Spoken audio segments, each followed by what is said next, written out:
"You can't afford this wedding anyway," she spat out, her voice dripping with contempt. Little did my daughter-in-law know, sitting across the kitchen table from me, that a $50 million trust fund lay untouched, silently biding its time. It was a secret I had kept for decades, even as she planned her extravagant wedding, blissfully unaware of the irony in her words. My name is Margaret, but most people call me Maggie, a name I have carried with grace and simplicity through a life filled with unexpected twists. Reflecting on how we arrived at this point, it's clear that relations with Jessica, my daughter-in-law, had strained the moment my son, David, introduced her to us at that family barbecue. Her standoffish demeanor was masked by a polite smile, but beneath it, I sensed a lurking disdain for our modest lifestyle. David, successful in his own right but far from a billionaire, seemed blissfully unaware of her subtle jabs and criticisms. Each morning, I begin my day with a routine that brings me both comfort and nostalgia. I sip my coffee on the porch, overlooking the garden that my late husband Walter and I cultivated together. Our house, though small by Jessica's standards, holds decades of love and laughter within its walls. It's on this porch that I often knit little sweaters for the local homeless shelter, a volunteer habit that Jessica dismisses as frivolous. But now, as the tension grows along with the wedding planning, I find myself reflecting more on these small acts of kindness. Jessica's lavish plans clash with my simpler values, evoking memories of my parents who taught me to cherish what truly matters. Her words sting like a thorn, not because of financial implications, but because of the way they undervalue a lifetime of effort and love. This story is how the bonds of family became tangled in a web of misunderstanding and hidden secrets. If you believe that true worth isn't measured by a bank balance, join me in this journey. Subscribe to my channel and hit the notification bell because this is a tale of justice and revelation that you won't want to miss. As I sit here on my porch, the morning sun casting golden streaks across the garden, I can't help but replay Jessica's biting words in my mind. You can't afford this wedding anyway. The contempt in her voice lingers like a bitter aftertaste.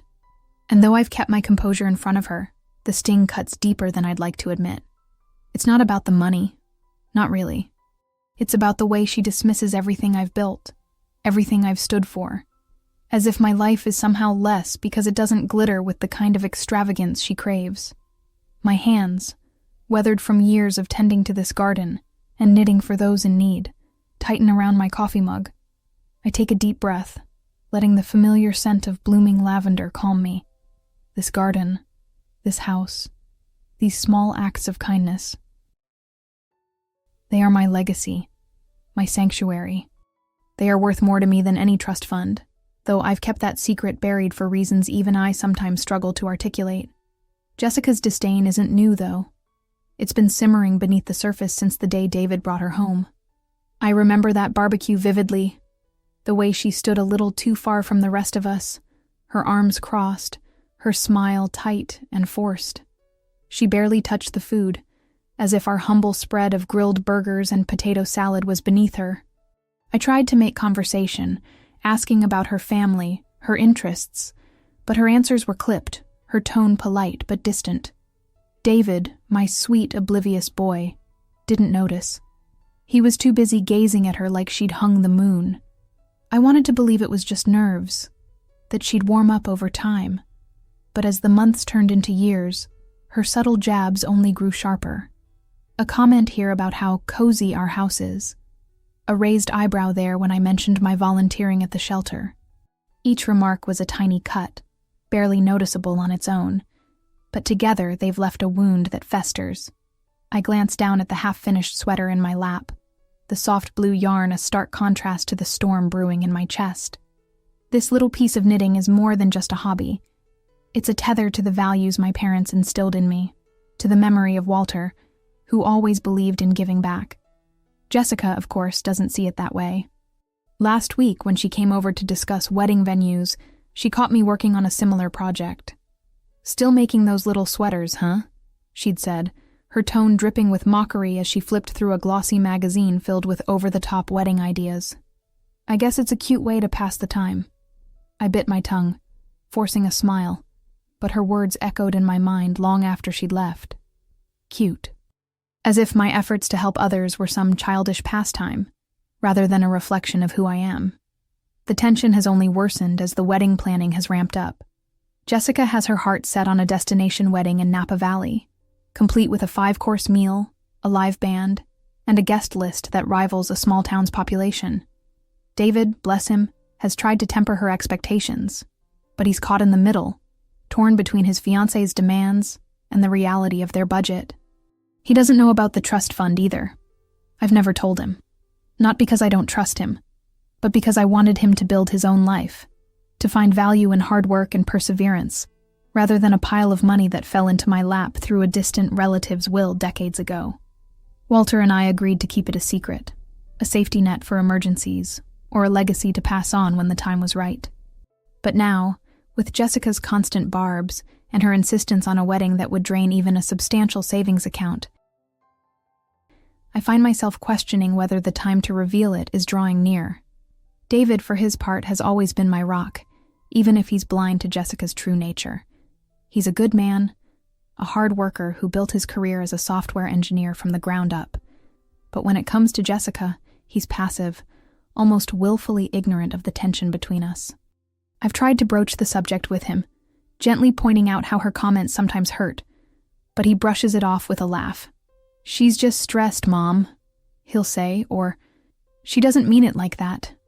I know he loves her, and I've tried to respect that, but it's hard to watch him stand by while she chips away at the foundation of our family. I can't help but wonder if he's afraid of losing her, or if he's simply too enamored to see her for who she really is. Either way, his silence in the face of her microaggressions feels like a betrayal, even if I know it's not intentional. I set the knitting aside and take another sip of coffee, my gaze drifting to the old oak tree at the edge of the garden. That tree has been here longer than I have, its gnarled branches a silent witness to the joys and sorrows of my life. It's more than just a tree to me. It's a symbol of endurance, of roots that run deep even when the storms come. Walter and I used to sit beneath it on warm summer evenings, dreaming about the future, planning our life together. After he passed, I scattered some of his ashes at its base, a quiet promise that he'd always be part of this place. Jessica, of course, has no appreciation for its significance. During one of her visits, she suggested we cut it down to make room for a modern landscaping design she saw on Pinterest. "It's just an old tree, Maggie," she'd said dismissively, as if its history meant nothing. I felt a surge of anger then, but I held it in, knowing a confrontation would only drive a deeper wedge between us. As I sit here, lost in thought, I can't shake the feeling that there's more to Jessica's behavior than simple arrogance or entitlement. There's a sharpness to her disdain, a calculated edge that suggests something deeper, something personal. I've caught her staring at old family photos on the mantel with an odd intensity, her lips pressed into a thin line as if she's searching for something, or resenting something. Once, when she thought I wasn't listening, I overheard her on the phone with a friend, her voice low and bitter. "They act like they're so perfect, but I bet there's more to their story than they let on," she'd said. I didn't hear the rest of the conversation, but her words stuck with me, a nagging suspicion that her resentment might stem from envy or some hidden grudge I don't yet understand. Could she suspect there's more to my financial situation than I've let on? Or is there something else, something tied to David or even Walter, that I've missed? The sound of tires crunching on gravel pulls me from my reverie, and I look up to see Ellen's familiar blue sedan pulling into the driveway. Ellen has been my best friend since high school, a constant presence through every high and low of my life. She's the only person outside of Walter who knows about the trust fund, though I've sworn her to secrecy.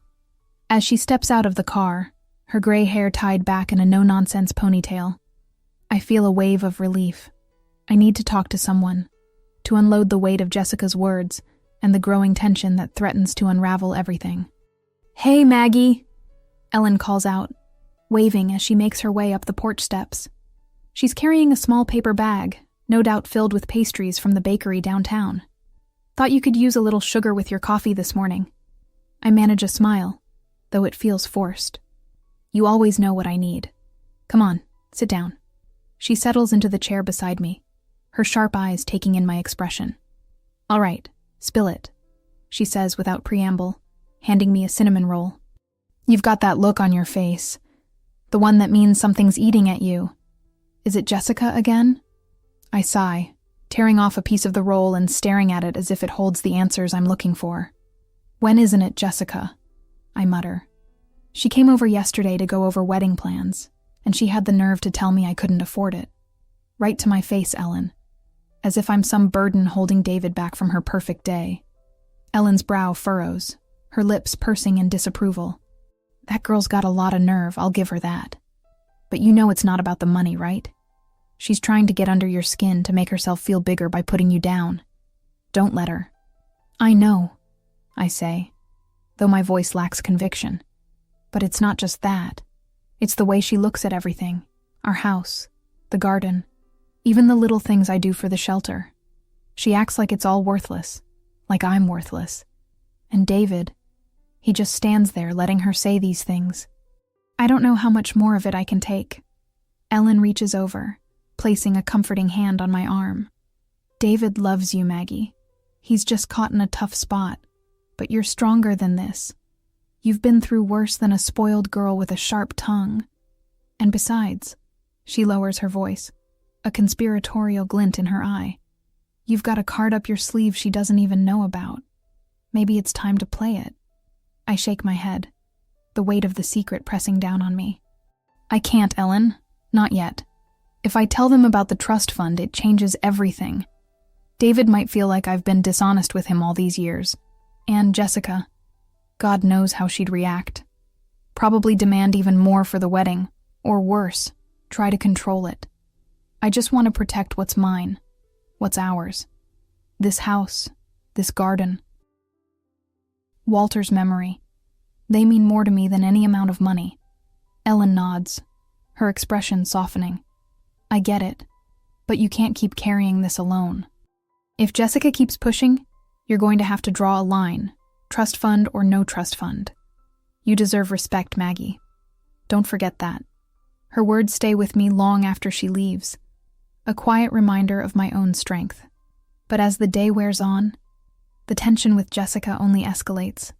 She calls later that afternoon, her voice clipped and impatient, to inform me that she's booked a venue in Napa Valley without consulting David or me.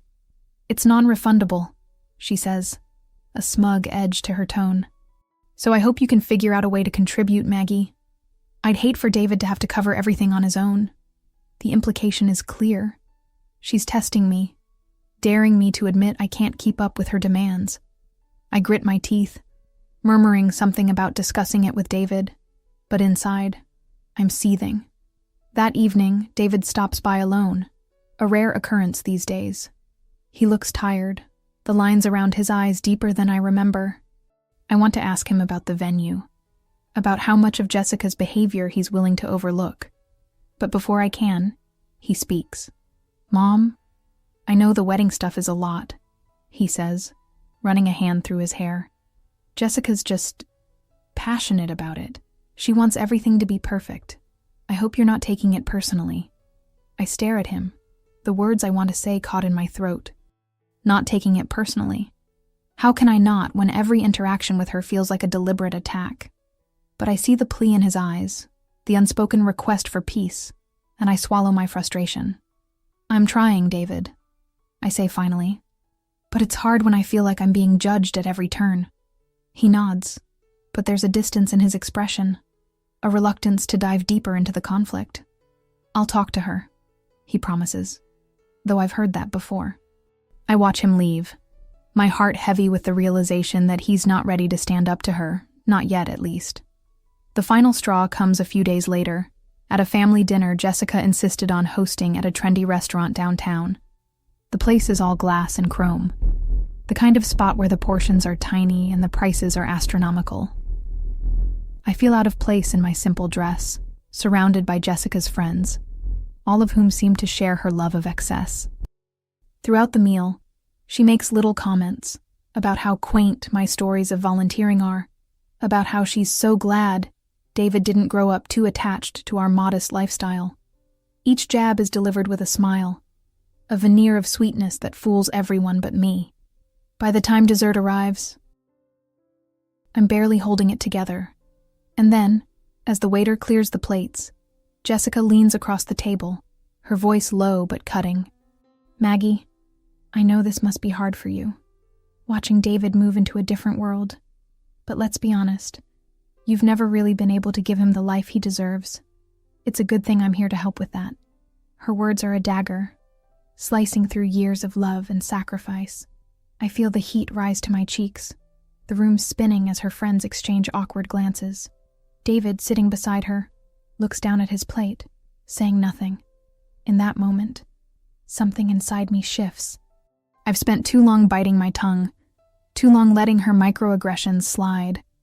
I don't know if it's time to reveal the trust fund, to shatter her assumptions with the truth of my wealth, but I do know I can't let this continue.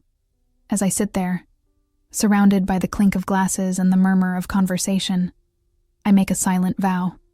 Jessica may think she's won this round, but this is only the beginning. The oak tree in my garden has weathered storms far worse than her, and so have I. If she wants a battle, she's about to get one. I sit there, the weight of Jessica's words pressing down on me like a physical force, the clatter of dishes and the murmur of conversation fading into a dull hum. My hands tremble beneath the table, not out of fear, but out of a rage I've suppressed for far too long. Her comment, "You've never really been able to give him the life he deserves," replays in my mind, each syllable a fresh wound. I glance at David, hoping for some sign of acknowledgement, some flicker of defense, but he remains silent, his eyes fixed on the tablecloth, as if it holds the answers to this unbearable moment. The rest of the table, Jessica's friends with their forced smiles and awkward glances, seems to hold its breath, waiting for my response. I can feel the heat in my cheeks, the storm brewing in my chest, but I force myself to take a slow, deliberate breath. I've let her push me to the edge, but I won't let her see me break. Not here. Not now. The waiter returns with the bill, breaking the tension for a fleeting second, and Jessica leans back in her chair, a satisfied smirk playing on her lips as if she's already won. I can't help but notice how she adjusts her designer bracelet, a flashy piece that probably cost more than my monthly expenses, as if to remind everyone of the disparity she's so eager to highlight. I've had enough of her games, her subtle and not-so-subtle attempts to belittle me. I push my chair back, the scrape of wood against the polished floor louder than I intend, and stand up. "Excuse me," I say, my voice steadier than I feel. "I need some air." David finally looks up, concern flickering in his eyes, but he doesn't stop me. Jessica raises an eyebrow, her expression a mix of amusement and curiosity, as if she's wondering just how far she can push before I snap. I don't give her the satisfaction of a reaction. I make my way through the maze of tables, the restaurant's sleek decor blurring as I focus on the glass doors ahead. The cool night air hits me as I step outside, a welcome relief against the heat of my anger. I lean against the brick wall, closing my eyes and letting the sounds of the city, distant car horns, the hum of conversation from passers-by, ground me. I've spent years building a life of quiet strength, of resilience in the face of loss and hardship, and I'll be damned if I let Jessica tear that down with her petty jabs. But as I stand there, trying to calm the storm inside, I know this isn't over. Jessica's words weren't just a casual insult.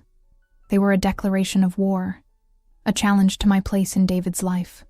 I've tried to be patient, to give her the benefit of the doubt for his sake, but patience has its limits. My mind drifts to the trust fund, the secret I've guarded so fiercely. $50 million, a fortune I've never touched, a legacy meant for the right moment. Could this be it? Could revealing it silence her once and for all, prove that her assumptions about me are baseless? But the thought leaves a bitter taste in my mouth. Using money to fight this battle feels like surrendering to her values, like admitting that worth is measured in dollars and cents rather than the love and sacrifice I've poured into my family. No, if I'm going to fight, it won't be on her terms. I return to the table after a few minutes, my resolve hardened. Jessica is laughing at something one of her friends said, her voice grating against my nerves, but I don't let it show. I sit down, folding my hands in my lap, and meet her gaze with a calm I don't entirely feel. Jessica, I say, my tone measured but firm. I think we need to have a serious conversation about respect.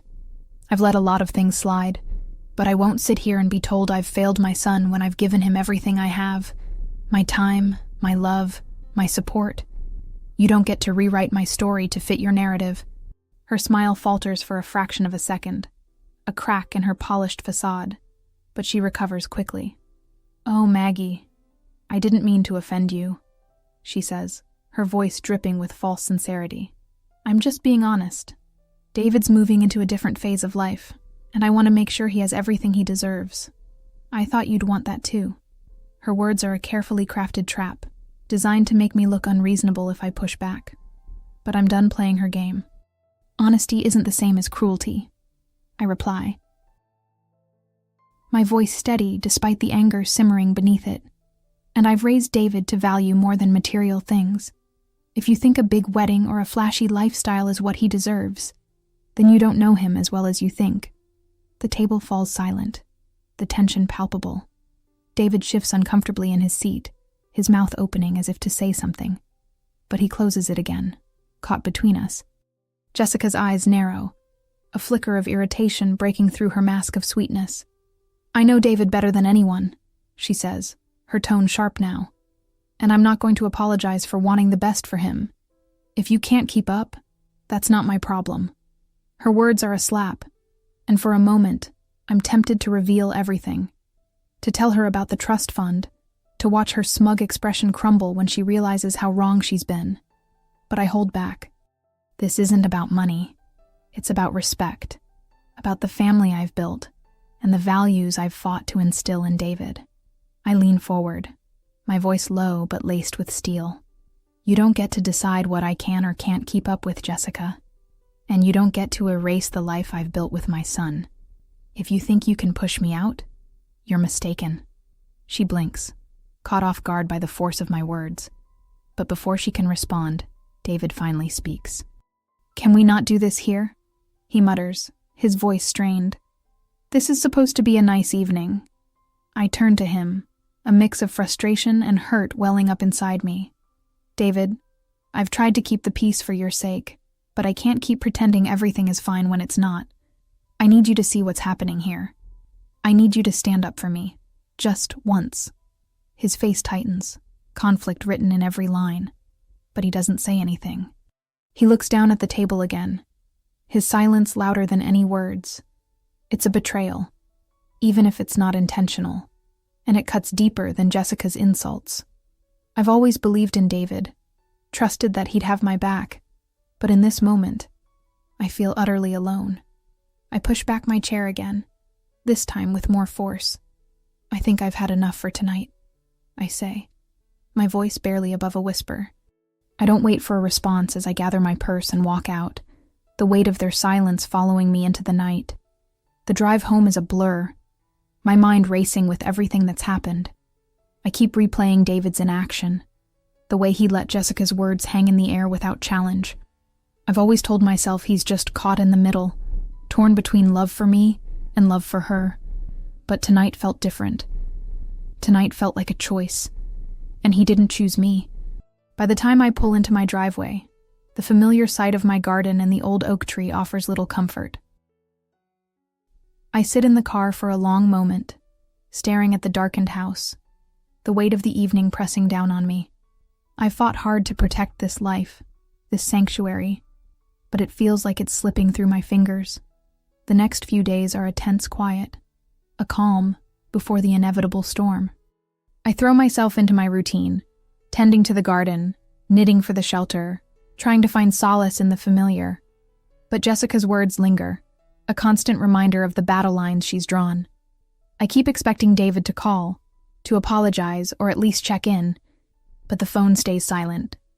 Ellen stops by once, her concern evident, but even her reassurances can't shake the feeling of isolation that's settled over me. You've got to stand your ground, Maggie, she tells me over coffee on the porch. Jessica's testing you, seeing how far she can push. Don't let her win. I'm trying, I say, my voice heavy. But it's hard when David won't even meet me halfway. I feel like I'm fighting this alone. Ellen squeezes my hand, her expression fierce. You're not alone. You've got me, and you've got your own strength. Don't underestimate that. And if it comes down to it, you've got that trust fund as a trump card. I'm not saying you should use it, but knowing it's there might give you the confidence to push back harder. Her words stay with me, a reminder of the power I hold, even if I'm not ready to wield it. But the quiet doesn't last. On the 4th day after the dinner, Jessica shows up at my house unannounced, her sleek car looking out of place against the rustic charm of my garden. I'm in the middle of watering the lavender when I hear the crunch of gravel, and my stomach tightens as I see her step out, dressed in a tailored blazer and heels that sink slightly into the soft earth. She doesn't smile as she approaches, her expression all business, and I brace myself for whatever she's come to say.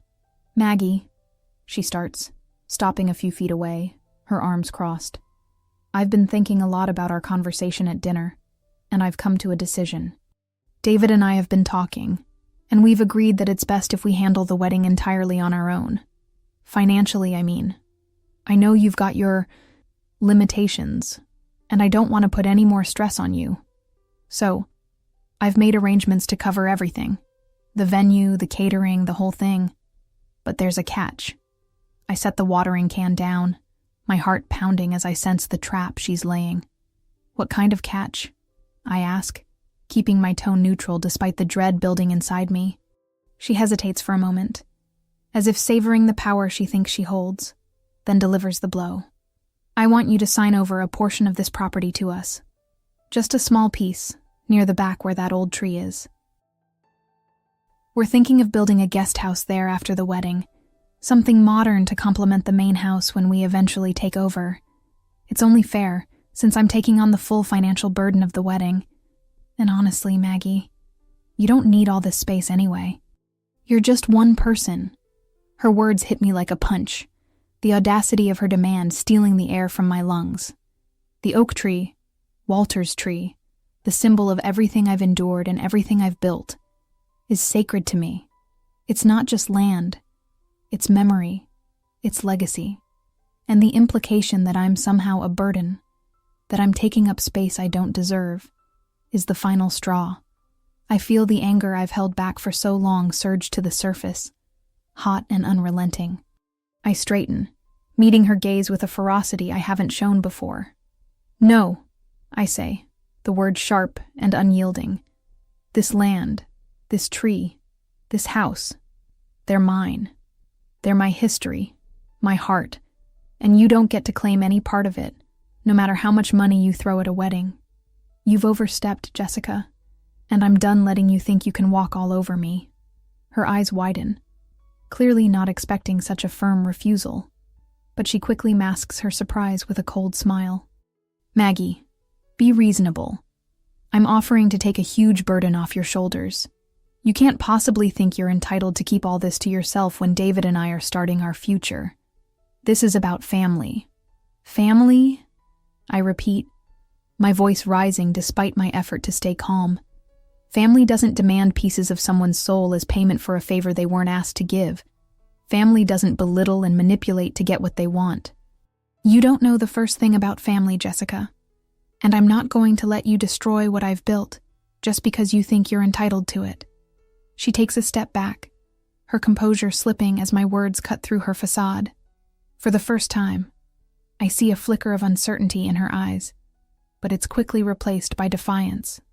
"You're making a mistake," she says, her tone icy.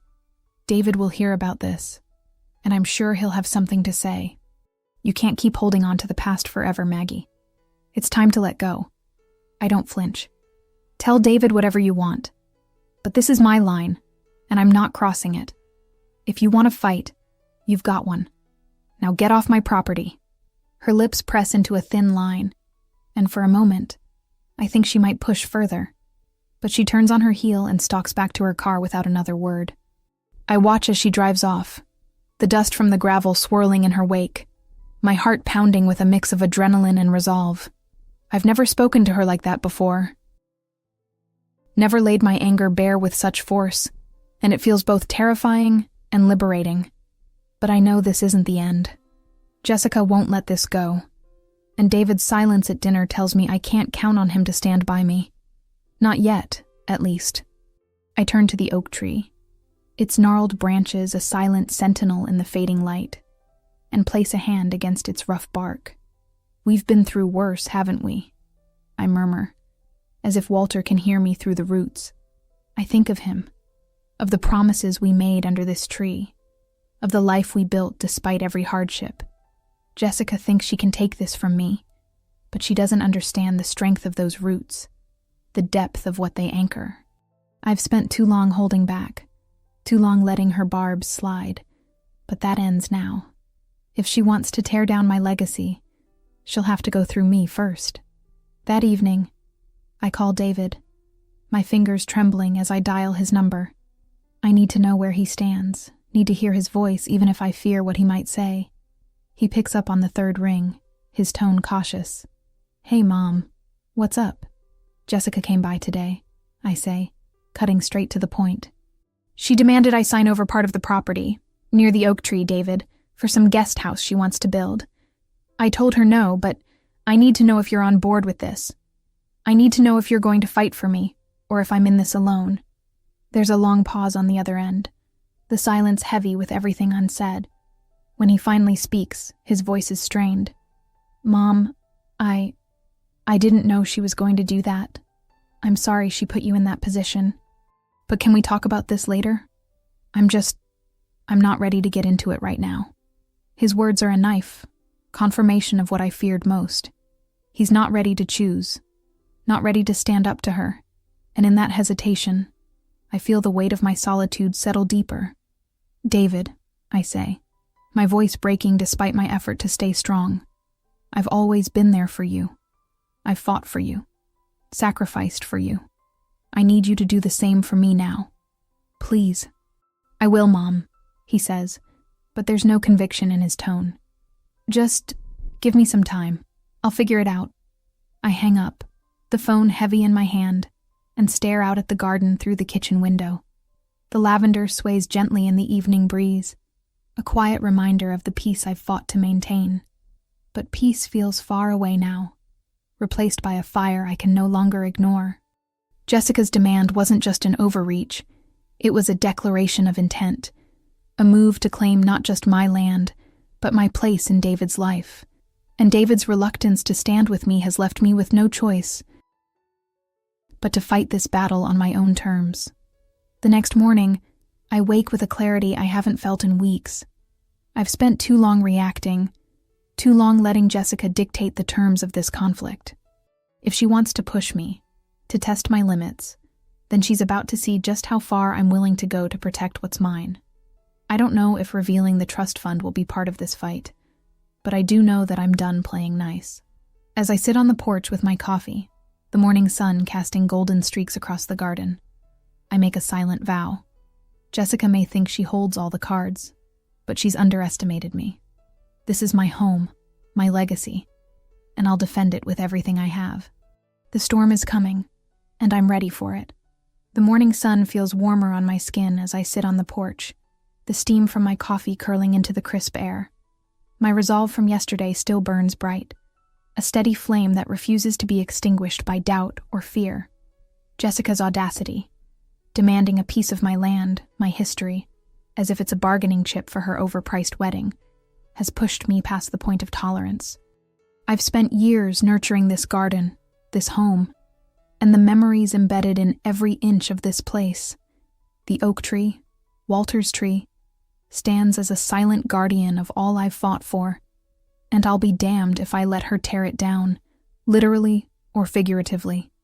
David's hesitation on the phone last night stings, a reminder that I may be standing alone in this fight for now, but I've weathered storms before. I've buried a husband, raised a son, and built a life from the ground up with nothing but grit and love. Jessica doesn't know who she's up against, but she's about to find out. I set the coffee mug down and pull out a small notebook from the table beside me, the kind I've used for years to jot down gardening plans and knitting patterns. Today, though, it's for something different. I need a strategy, a way to protect what's mine without losing myself to the anger that's been simmering for too long. I've avoided using the trust fund as a weapon, not wanting to stoop to Jessica's materialistic level, but I can't ignore the reality of her threat. She's not just after a piece of land. She's after control, a way to diminish me in David's eyes and rewrite our family's story. I won't let that happen. My first step is clear.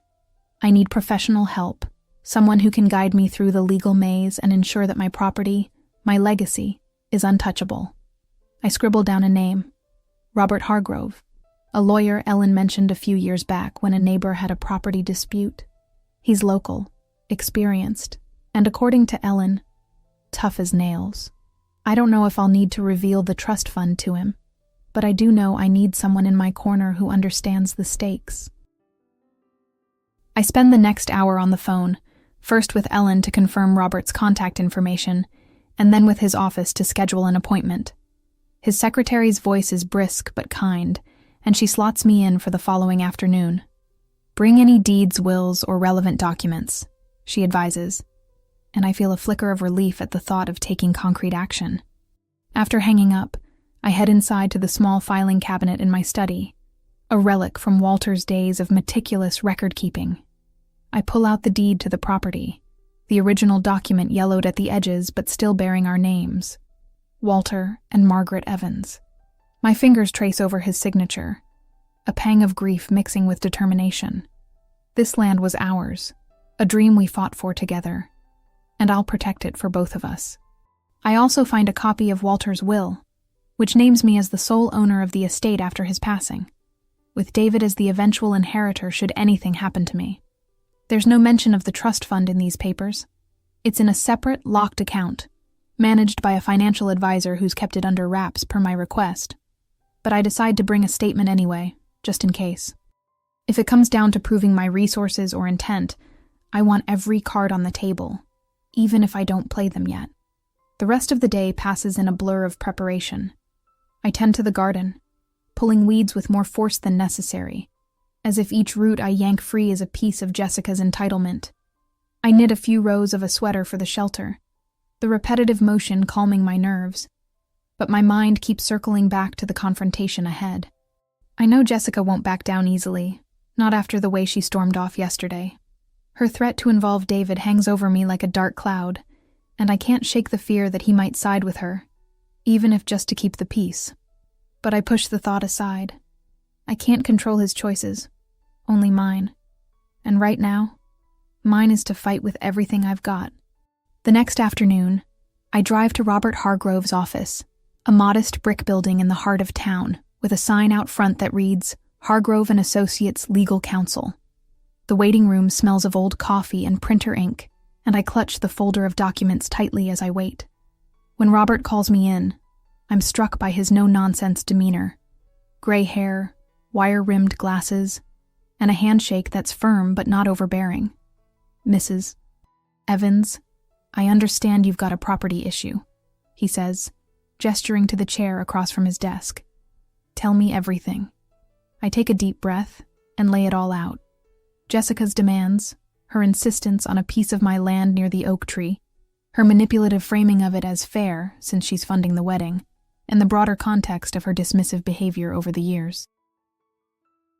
I mention David's hesitation, the way he's caught in the middle, and my fear that Jessica might push for more if I don't draw a hard line now. Robert listens intently, jotting notes on a legal pad, his expression unreadable until I finish.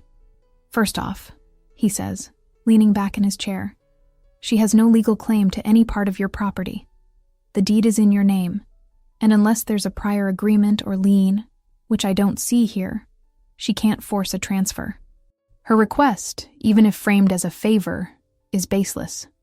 But, he adds, tapping his pen against the desk, her behavior suggests she might try to escalate, maybe through emotional manipulation of your son or even a frivolous legal challenge if she's desperate.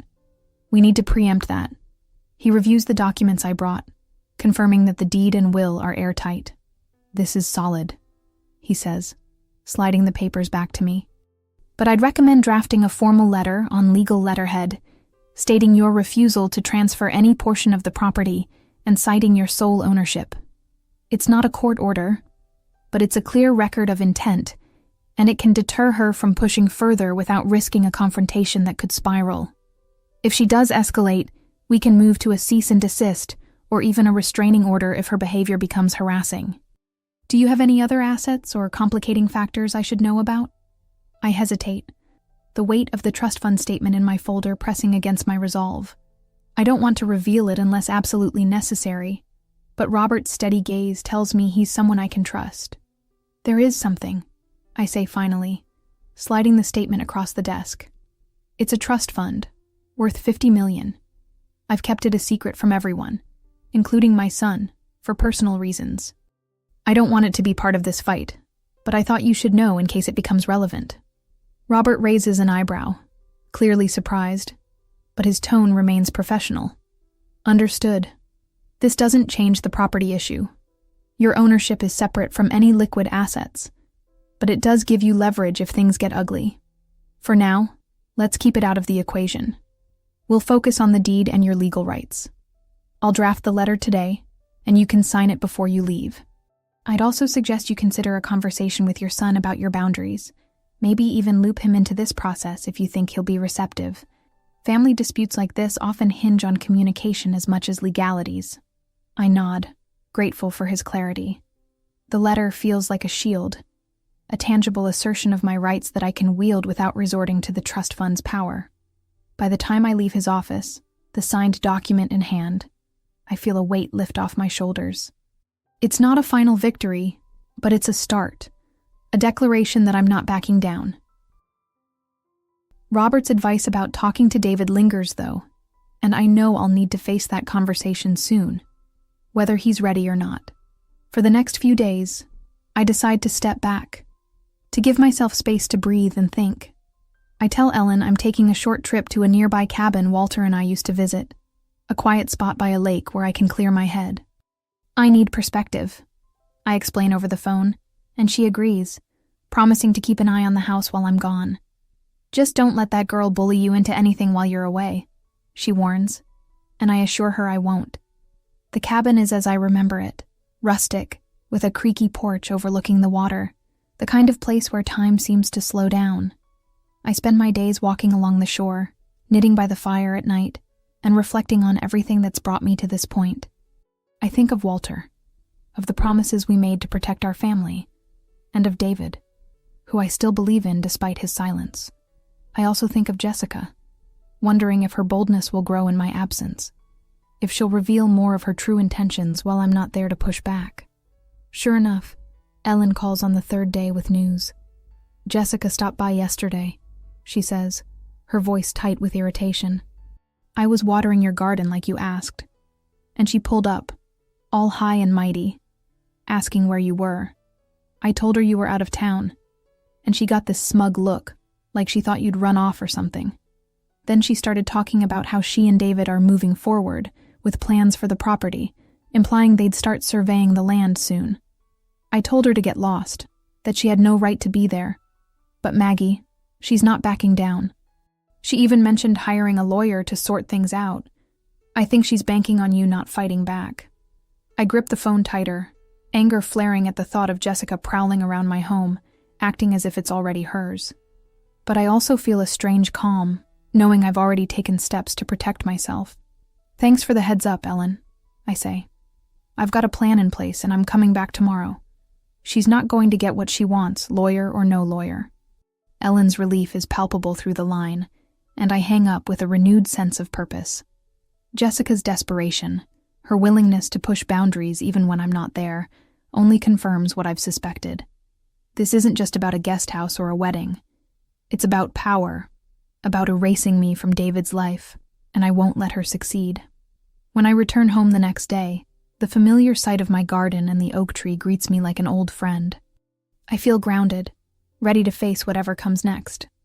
I check the mail and find a copy of Robert's letter, sent as a follow-up, along with a note reminding me to keep records of any further interactions with Jessica. I tuck it into my folder, a quiet reassurance of the legal backing I now have. That evening I call David again, my heart heavy, but resolute. I'm back from my trip, I tell him when he picks up, and I need to see you. We can't keep avoiding this. Jessica's overstepped in ways you don't even know about, and I've had to take steps to protect myself. I want you to be part of this, but if you're not, I need to know now." There's a long silence before he responds, his voice softer than before. "Okay, Mom.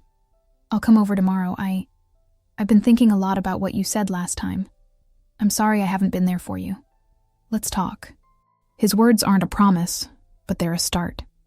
And I cling to the hope that he's beginning to see the bigger picture. The next day, David arrives alone, his expression a mix of guilt and uncertainty.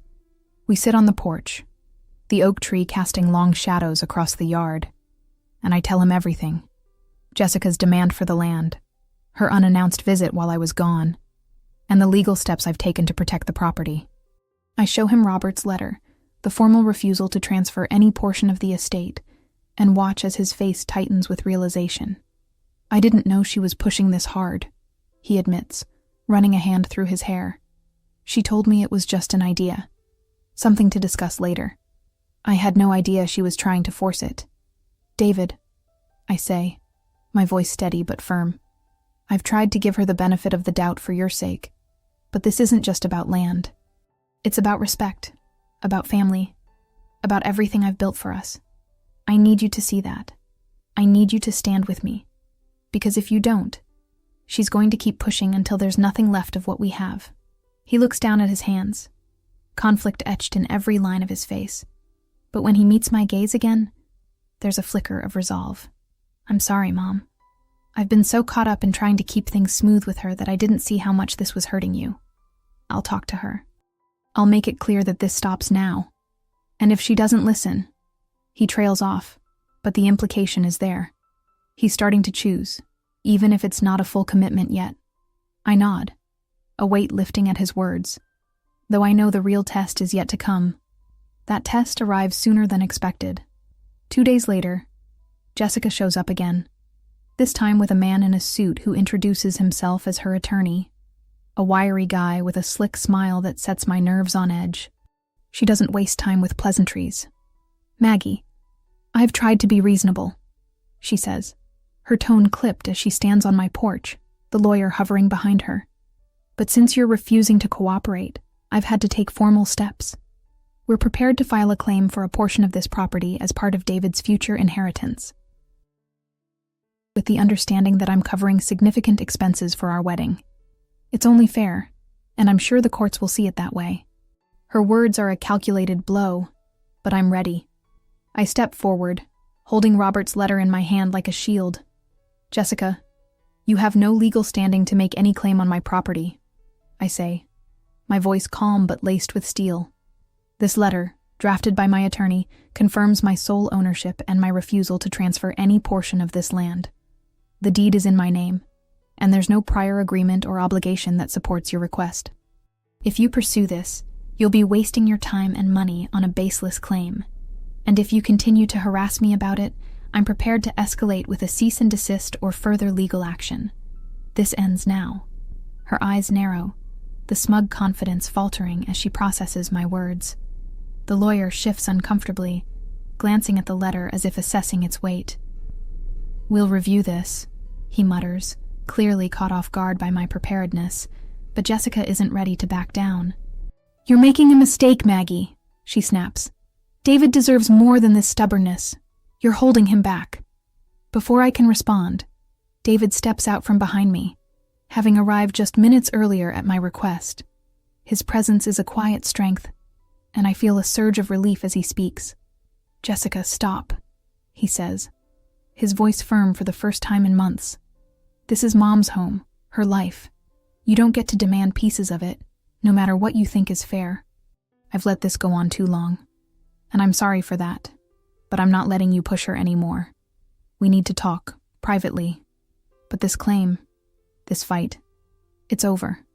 Jessica's face contorts with shock and anger, but she can't argue with the united front before her. The lawyer mumbles something about needing to reassess, and they leave, Jessica casting one last venomous glance over her shoulder. I watch them go, my heart pounding with a mix of triumph and exhaustion. David turns to me, his expression heavy with regret. "I'm so sorry, Mom," he says quietly. I should have seen this sooner. I should have stood up for you from the start. I didn't want to lose her, but I see now that I was losing you instead. I'll make this right." His words are a balm to the wounds of the past months, and I pull him into a hug, feeling the familiar warmth of my son, the boy I raised to value family above all else. "We'll get through this, David," I murmur. "But it starts with honesty and respect. That's all I've ever wanted." He nods, and for the first time in a long while, I feel like we're on the same side. In the days that follow, David keeps his word.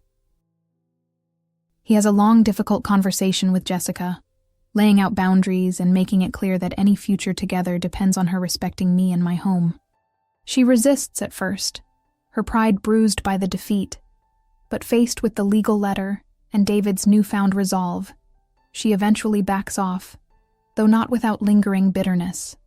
The threat of a claim on my property evaporates, and Robert confirms that there's no further action from her side. It's not a perfect resolution. There's still tension, still healing to do, but it's a victory, clear and hard-won. I've protected my legacy, my sanctuary, without resorting to the trust fund, proving to myself and to Jessica that my worth isn't tied to money, but to the life I've built. A week later, I stand beneath the oak tree at dusk, the golden light filtering through its branches as I scatter a handful of lavender petals at its base. It's a quiet ritual, a reconnection with Walter's memory and the peace I've fought to reclaim. The garden around me hums with life, the result of years of care, and I feel a deep, abiding strength in knowing I've defended it against all odds. David joins me, his presence a comfort, and we sit together on the old bench nearby, watching the sun dip below the horizon. "I'm proud of you, Mom," he says softly. "I didn't realize how much this place means until I almost let it slip away. I won't make that mistake again." I smile, the weight of the past months finally lifting. "This place is us, David. It's every struggle, every joy. It's worth fighting for."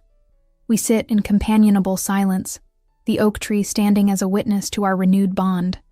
And I know that, whatever challenges lie ahead, we'll face them together. And so, here I am, having stood my ground against a storm I never saw coming. Justice, though hard-fought, has prevailed, and I've learned that family isn't just about blood. It's about who stands with you when the winds blow hardest. If this story resonated with you, I'd love for you to leave a like, and I want to hear from you in the comments. How far would you go to protect your legacy? Have you ever had to draw a line with someone you love, or someone they love? Share your stories. I'm all ears. And of course, don't forget to subscribe for more stories like this. Until next time, take care.